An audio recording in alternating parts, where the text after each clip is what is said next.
Imagine living in a place where the roads are paved with opportunity, where prosperity isn't just a dream, but a tangible reality. We're not talking about the fantasy world of El Dorado, but real, modern nations that have turned the tables of fortune in their favor. But what makes these countries so rich, and how do they maintain that affluence amidst global challenges? Well, let's find out.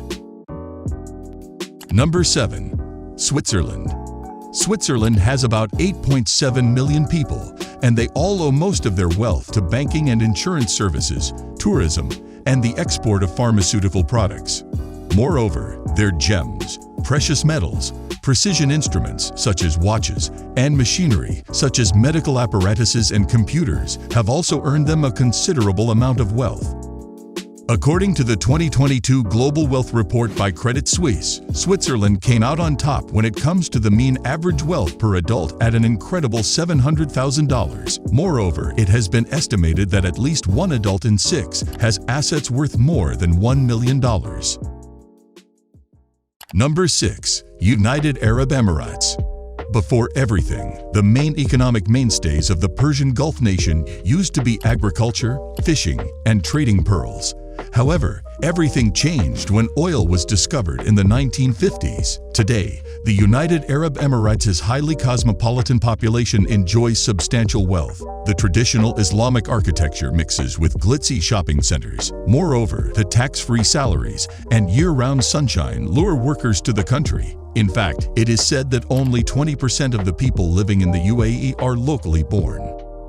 Because people from all over the world are coming to live here, the UAE's economy has also become more diversified. Outside of the traditionally dominant hydrocarbon sector, some of the other major industries that have grown over the years are tourism, construction, trade, and finance.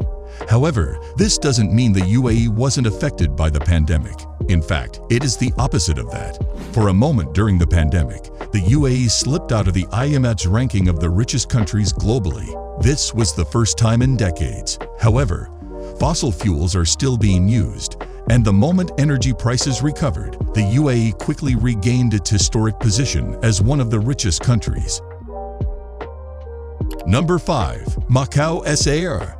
A few years ago, a lot of people were betting on the Las Vegas of Asia becoming the richest nation in the world. Having been a colony of the Portuguese Empire, the gaming industry was liberalized in 2001. Since then, this special administrative region of the People's Republic of China has seen its wealth grow astoundingly, and with a population of about 700,000 and more than 40 casinos spread over 30 square kilometers, this narrow peninsula, found just south of Hong Kong, is a money-making machine. However, the pandemic had a significant impact on the money-making machine. When COVID struck, all travel stopped, and for a while, Macau was not even close to the top 10 richest nations. 3 years later, we can say that the nation is slowly returning to its former glory. However, it is also the only country on the list whose per capita purchasing power is lower than before the pandemic. In 2019, it was about $125,000, but it is about $35,000 today. Number 4. Qatar. Even though things seem to be surging right now, oil prices have been rapidly declining since the mid-2010s. In 2014, the per capita GDP of a Qatari citizen was well over $143,222. However, a year later, it had fallen far below the $100,000 mark for the next 5 years. But since then, things have been turning up, as it has increased by about $10,000 per year.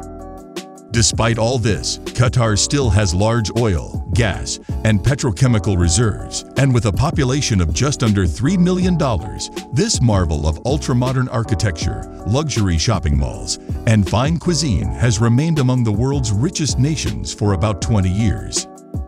Of all the residents in Qatar, it is estimated that about 12% are Qatari nationals. Because of this, when the pandemic struck, it spread rapidly among low-income migrant workers who were living in crowded quarters. And even though quarantines, curfews, and lockdowns had been imposed more than once, Qatar still suffered one of the region's highest rates of positive cases. But despite all that, the economy has proven to be resilient. It contracted by a relatively modest 3.5% in 2020.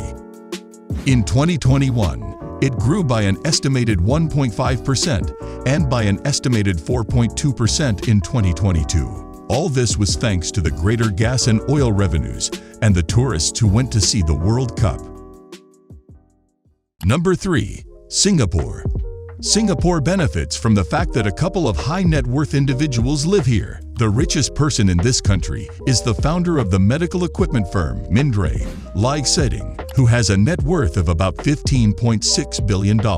Robert and Philip Ng, brothers who are also real estate developers, are in second place, and Goh Cheng Leong of the paint and coatings manufacturer Wathalam Holdings is third. After him is Eduardo Saverin, a co-founder of Facebook, who has assets worth about $9.6 billion. To date, Singapore has become one of the most business-friendly places in the world. It's a thriving trade, manufacturing, and financial hub. However, the economy shrank by about 3.9% when the pandemic hit. This knocked the nation into a recession for the first time in more than a decade. However, in 2021, the nation's economy bounced back by 8.8%, but it was slowed down by the fact that China, which is one of its top trading partners, had a slow recovery. China's economic problems hit Singapore's manufacturing sector pretty hard, as it makes up about 21.6% of Singapore's total GDP. And in the first quarter of 2023 alone, it contracted by 6%. Because of this, the country's economy is projected to expand by 1.5% in 2023.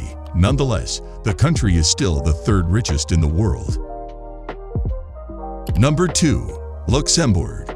There is so much to love about Luxembourg. Everything about Luxembourg is just incredible, from the castles and beautiful countryside to the cultural festivals and gastronomic specialties. Even the financial side of the country is wonderful, given that you can just set up an offshore account through one of its banks and never set foot in the country again. Doing this would be a pity.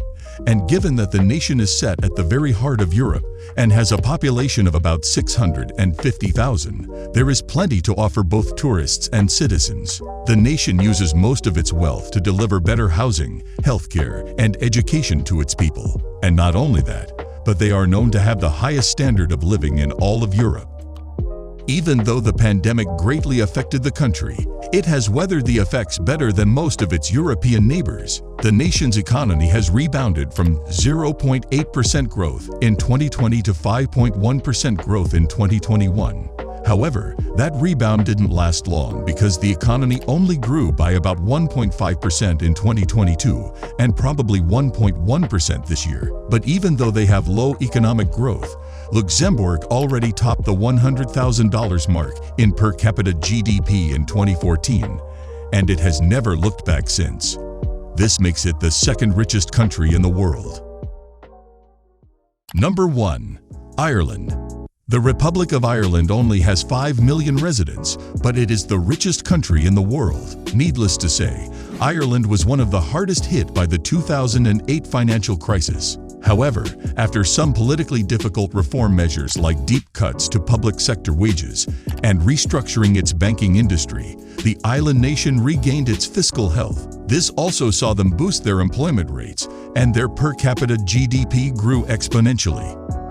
On the other hand, Ireland is one of the world's largest corporate tax havens. This has greatly benefited multinationals, far more than the average Irish person. Halfway through the 2010s, most of the large firms in the US, such as Apple, Google, Microsoft, Meta, and Pfizer, moved most of their fiscal residence to Ireland. This was so that they could benefit from Ireland's low corporate tax rate of 12.5%, which happens to be one of the most attractive in the developed world. In 2022 alone, these multinationals accounted for about 56% of the total value added to the Irish economy, which was up from 53% in 2021. Nonetheless, Ireland plans to align its minimum corporate tax rate to the global standard of 15% in 2024. After exploring the prosperity of these nations, what do you believe is the true measure of a country's success or wealth? And also, which of the countries would you love to live in? Share your thoughts below. That's it. Leave a like and subscribe. Don't forget to turn on the notification bell. Goodbye.